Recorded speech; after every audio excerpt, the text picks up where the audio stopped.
Hi అండి. నేను first part చూసారు కదా, అదే హల్వా కోసం. ఇది అయితే సెకండ్ పార్ట్ చూసేయండి. హాఫ్ కప్ అయితే షుగర్ వేసుకుంటున్నాను. ఫుల్ కప్ అయితే నేను మిల్క్ వేసుకున్నాను అనమాట. మిల్క్కి హాఫ్ కప్పు షుగర్ వేసుకుంటున్నానండి. షుగర్ వేసుకున్నాక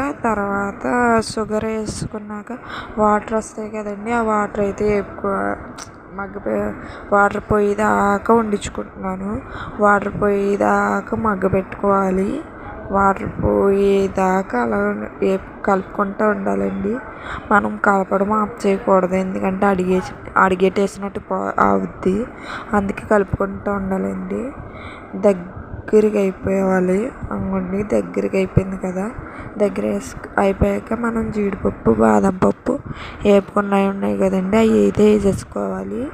జీడిపప్పు, బాదం పప్పు వేసేసుకొని కొంచెం అలా కలిపేసుకొని తర్వాత లాలిక్కెల పొడి వేసుకోవాలండి. లాలిక్కెల అందరికీ తెలిసిందే కదా, అదైతే లాలిక్కెల పొడి అయితే వేసుకోవాలి. లాలిక్కెల పొడి